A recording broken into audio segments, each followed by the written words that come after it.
네, 이번에는 마지막 무정부주의자, 봉기주의자로서 바쿠닌에 대해서 보겠습니다. 바쿠닌은 이제 러시아 귀족 출신입니다. 우리가 본 봉기주의자 중에서 가장 그 높은 지위의 귀족 출신은 부오나르티였죠. 부오나르티 다음에 이 바쿠닌이 높은 수준의 귀족입니다. 그 다음에 이제 블랑키 정도가 되겠습니다. 아버지는 철학 박사 학위를 땄고 어머니도 학식 있는 귀족 출신이라서 바쿠니는 어릴 때부터 독일어와 불어를 배웠다고 합니다. 외교관 출신인 아버지의 권유로 14살에 포병 사관학교 들어가서 19살에 이제 졸업하기 직전에 포병 소위가 됐습니다. 철학에 관심이 많았던 바쿠니는 이제 사관학교 졸업을 앞두고 어, 군대에서 불성실한 게 임했기 때문에 퇴교를 당했습니다. 퇴교를 당했지만 이제 소위라는 계급은 가지고 있었기 때문에 러시아가 점령한 폴란드의 주둔지로 쫓겨납니다.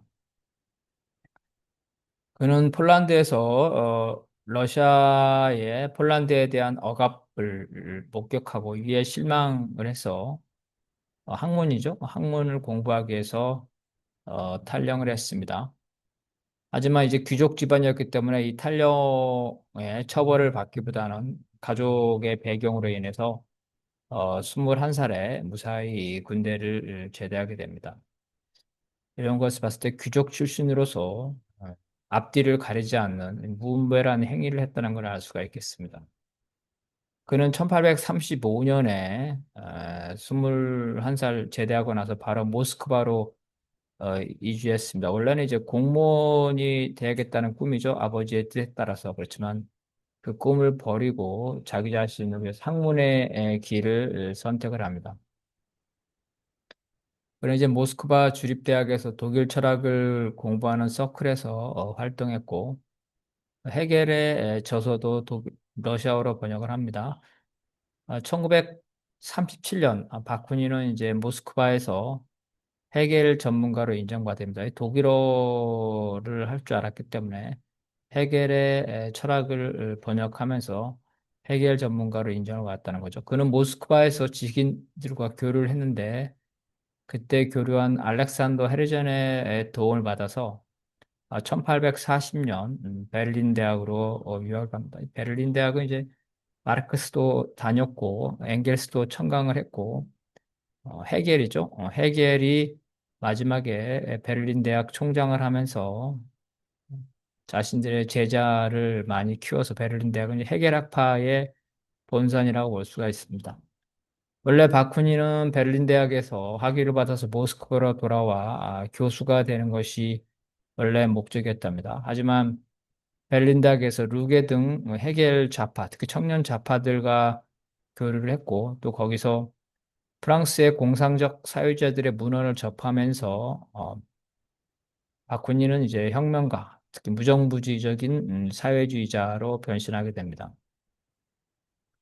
1843년 러시아가 베를린 당국에 혁명적인 러시아인의 단속을 요구를 하자 그는 베를린에서 벨기에로 피신합니다.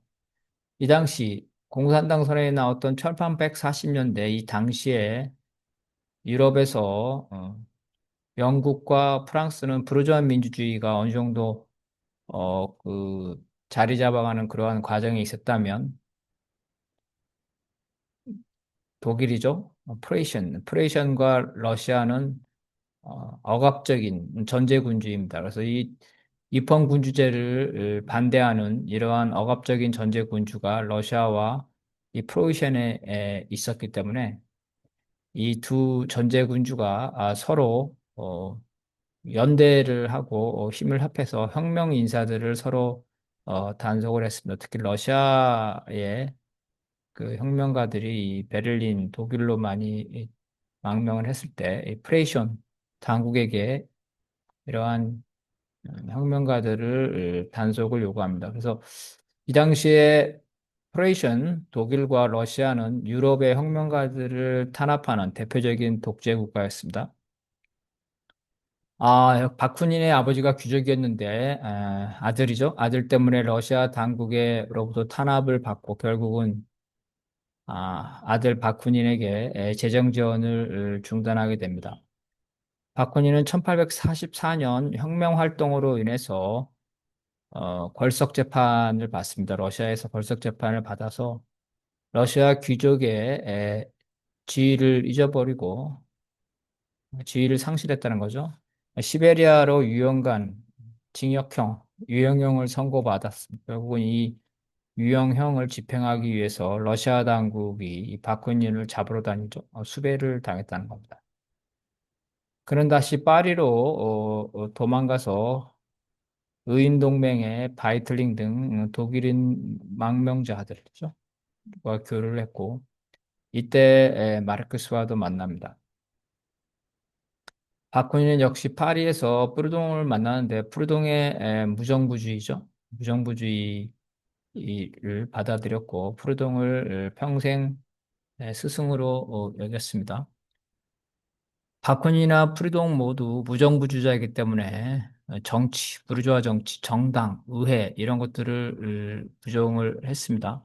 그런데 프르동은 사회주의를 일으키는 방법으로서 폭력혁명이 아니라 화폐금융제도, 화폐제도의 폐지, 이를 통해서 생산자들의 연합이죠. 생산자들의 연합을 통해서 평화적인 경제개혁으로 사회주의 혁명이 가능하다 봤습니다. 반면 바쿠니는 무정부주의지만 폭력혁명만으로만 혁명이 가능하다. 그죠? 특히 그 당시에 러시아가 전제군주 치하였기 때문에 러시아 출신 바쿠니로서는 평화적인 혁명이 러시아에서는 불가능하다고 본 겁니다.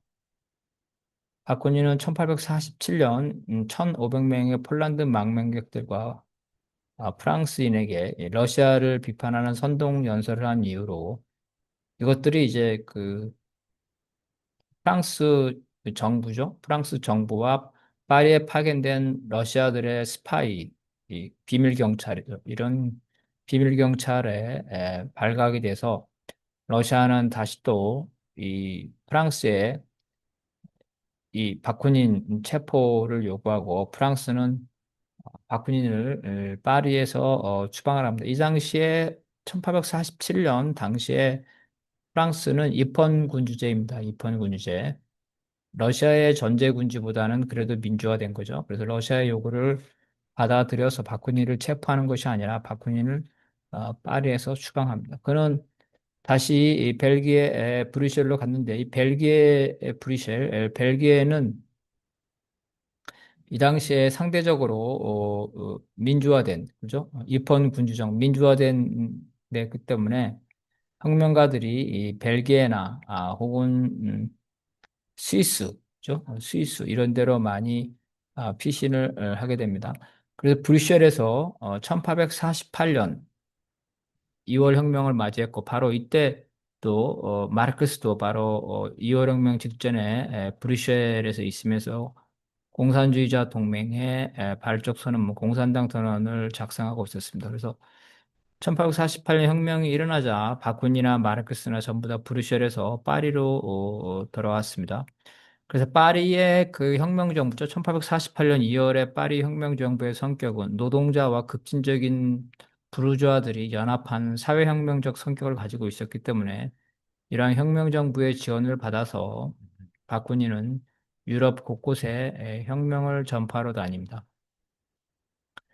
그는 이제 자신이 옛날에 소위로서 있었던 폴란드죠. 러시아에 점령당한 폴란드의 혁명을 전파하고자 폴란드로 잠입하려다 실제로 잠입하지 못하고 프라하죠. 프라하, 체코의 프라하에 잠입해서 게르만 민족에 대항하는 슬라브 민족대회에 참석합니다. 이 당시에 유럽에서 게르만족은 독일 계통이죠. 프레션, 슬라브족은 러시아 계통인데 슬라브족, 러시아 말고도 러시아 말고도 그 주변에 약소 민족들이 있었다. 어쨌든 이러한 게르만계와 러시아계가 서로 대립하고 있었는데 게르만계죠.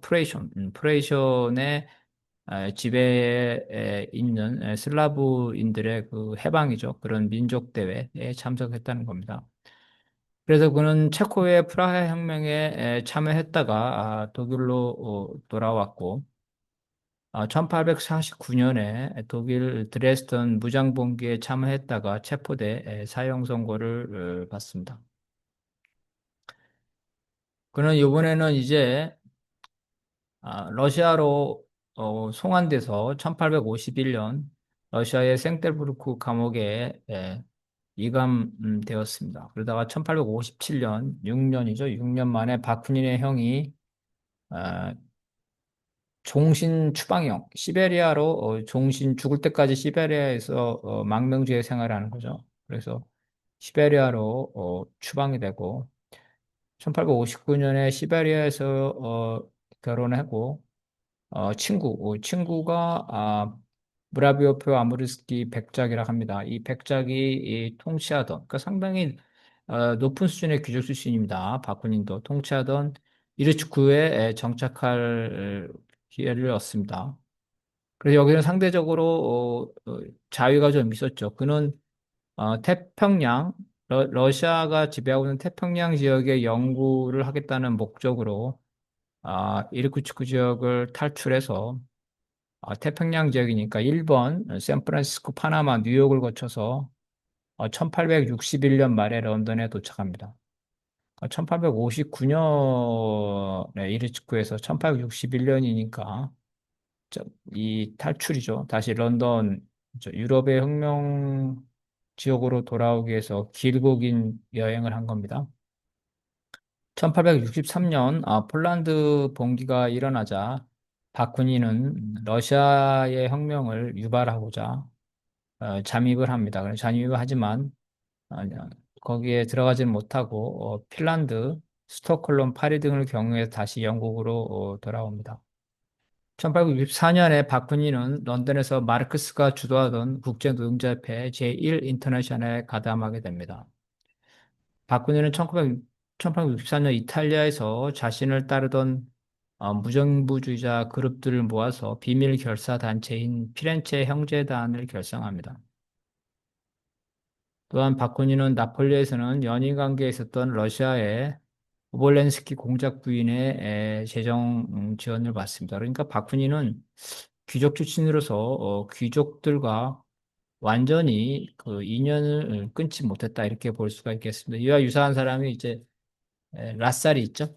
프레이션의 라살도 죽을 때까지 귀족들과 완전히 인연을 끊지 못했는데 바쿠닌도 역시 귀족들과 인연을 끊지 못했습니다. 그러한 재정 지원을 받으면서 1866년 국제형제단이라는 자신의 비밀 조직을 운영을 합니다. 그리고 1867년 다시 이 스위스죠. 스위스는 아까 말한 대로 도시공화국 공화국입니다. 그래서 부르주아 민주주의가 보장이 되는데 스위스로 활동 공간을 옮기고 이듬해는 이제 무정부주의자들을 국제사회민주동맹으로 결집시킵니다. 그는 국제노동자협회에서 이러한 무정부주의자를 중심으로 해서 스위스, 이탈리아, 스페인 등의 지지 세력을 구축했고 이 때문에 중앙 지도부인 마르크스와 대결합니다. 마르크스는 이제 런던에 있으면서 국제노동자협회의 지도부를 런던에 놓고 중앙 집권적으로 이러한 조직을 운영하려고 하는데 바로 무정부주의자인 바쿠닌이 이 마르크스에게 반기를 든 겁니다. 바쿠닌은 이제 프랑스의 공산적 사회주의자, 음, 이들은 이제 그 이상적인 공동체를 건설하는 것들이죠. 프루돈과 마찬가지. 근데 이들은 평화혁명인데 반면에 바쿠니는 이러한 공산주의적 공동체 부분은 계승을 했지만 평화혁명은 계승하지 않고 이런 바베프, 블랑키와 같은 무장혁명론, 소수 엘리트의 무장혁명론에 영향을 받아 이러한 소수가 훈련된 혁명가들이 특정한 시기에 특정한 장소에서 폭력혁명, 무장봉기를 일으켜서 대중들을 선동해서 무장하는 이러한 봉기주자였습니다. 마르크스는 이러한 봉기주자들과 평생 싸웠죠. 공산주의자 동맹 때는 바이틀링, 샤퍼 등과 싸웠고 마찬가지로 이 바쿠닌과도 대결을 합니다. 이 봉기주의자의 문제점은 충분한 준비를 하지 않고 정세에 맞추지 않는데 봉기를 자주 해서 지도부들이 잡혀가고 조직이 와야 된다는 거죠.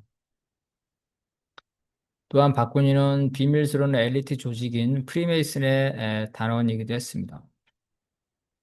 결국 이런 무정부주의적 성향은 국제노동자협회를 파리 꼬임 이후에 중앙집권적 노동자당으로 만들려던 마르크스와 충돌했습니다. 마르크스는 파리 꼬밈이 실패하고 지배계급에 진압당한 이유 중에 하나가 정치적 지도부, 특히 노동자당, 그죠? 사회주의 노동자당이 없었기 때문에 그렇다고 보고 파리 꼬밈 이후에 국제노동자협회를 중앙집권적인 노동자당으로 만들려고 했는데 바쿠닌이 여기에 반대한 겁니다. 결국 1872년 마르크스파에 의해서 바쿠닌은 국제노동자협회에서 축출당하게 됩니다. 하지만 마르크스가 바쿠닌을 축출했지만 많은 그 바쿠닌 잔당들이 아직도 남아 있었고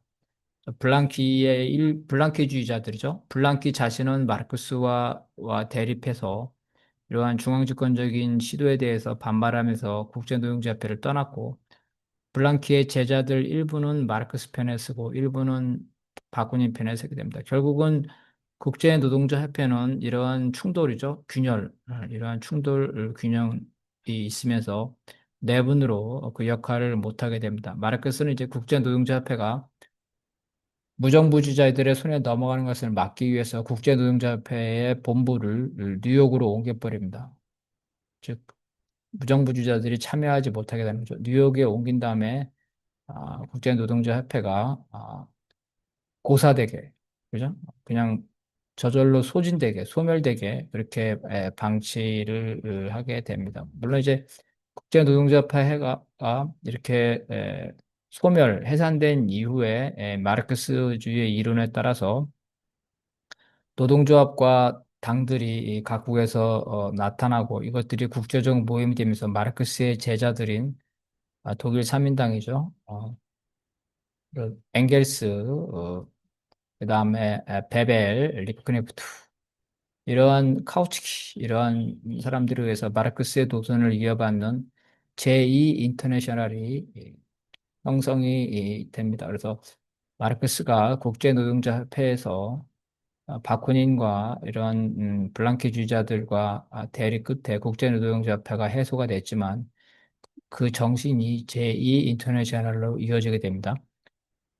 바쿠니는 봉기주의자에서 실제 몇 번 무장봉기를 주도했으나 이렇다하게 크게 성공한 적은 없습니다. 대부분 다 실패했고요. 프랑스와 프로이센의 전쟁이 1870년에 일어났죠. 루이 나폴레옹이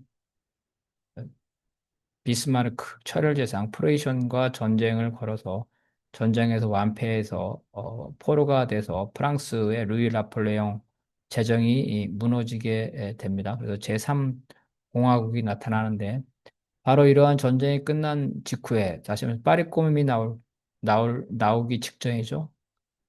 리옹의 공화파들은 나폴레옹 3세가 프로이센에게 포로로 잡혔다는 소식을 듣고 1870년 9월 4일 파리보다 먼저 공화국을 선포합니다. 그러니까 파리 꼬민과 비슷한 일들이 리옹에도 있었다는 거죠. 그래서 바코니는 9월 15일 이러한 리옹 꼬민, 리옹 공화국으로 가서 거기에 있는 국제노동자협회 동지들과 함께 공화국을 꼬민, 공산주의, 사회주의 국가로 전환하기 위해서 노력을 합니다. 물론 이제 국가 자체를 부정했지만 어쨌든 꼬민이라는 공동체는 인정한 겁니다. 그는 9월 25일 꼬민혁명연맹의 선언문을 작성하고 28일 노동자들의 집회에 참석해서 무기죠. 무기가 있는 시청을 점령하고자 봉기를 하게 됩니다. 그런데 실제로 이 리옹 시청에는 무기가 없었고 노동자들이 무장을 하지 못해 봉기에 실패합니다.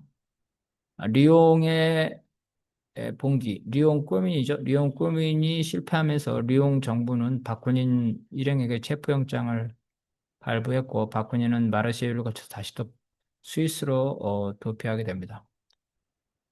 바쿠니는 1874년 8월 이탈리아 볼로냐에서 봉기를 일으켰지만 역시 실패를 합니다. 봉기 3일 전에 일행 중 한 명이 잡혀 당국의 정보가 누설됐고 봉기 현장에는 소수만 모였다가 흩어지게 됩니다. 바쿠니는 현장에서 낙담해 자살을 시도하려다가 결국은 주위의 만류로 본류나 이탈리아를 탈출하게 됩니다.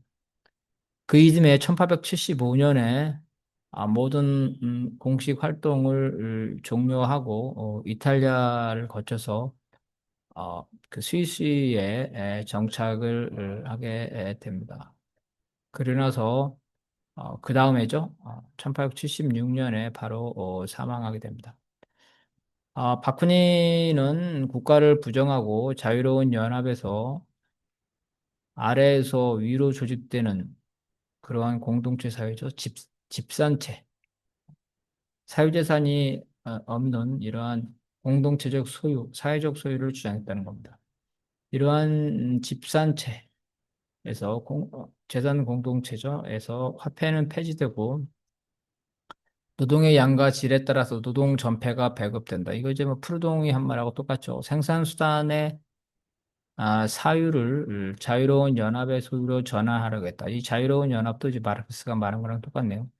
소유자로부터 생산수단을 박탈하는 혁명이 필요하다. 부르주아로부터 생산수단을 빼앗아야 된다. 공상적 사회주의들과 달리 바쿠니는 사회주의는 평화적이거나 의회를 통해서가 아니라 오로지 폭력으로서만 가능하게 봤다는 겁니다. 마르크스와 다른 점은 마르크스는 혁명 과정에서 정당과 노동조합이죠. 이런 혁명의 수단, 이런 중앙집권적인 정당과 노동조합을 강조했는데 바코니는 이런 중앙집권적인 정당과 노동조합에 반대했다는 겁니다. 까나보르당이라든가 프리메이슨과 같은 이러한 비밀 조직들은 중앙집권적 조직이 아니라 세포로 나눠진 작은 조직의 연합체였는데 바쿠니는 바로 그러한 전통에 따라서 중앙집권적인 혁명 조직에 반대했고 그 혁명이 되고 나서도 마르크스는 자본가의 잔재들이죠. 계급 투쟁, 자본가 계급을 마지막으로 소멸시키기 위해서 프롤레타리아 독재, 프롤레타리아 국가죠. 중앙집권적인 이런 프롤레타리아 국가를 주장했지만 바쿠니는 혁명 직후에 바로 국가를 폐지하고 분산적인 연합체로 가야 된다면서 바로 프롤레타리아 독재에 반대했다는 겁니다. 이런 점이 이제 마르크스주의와 반대라고 볼 수 있겠습니다.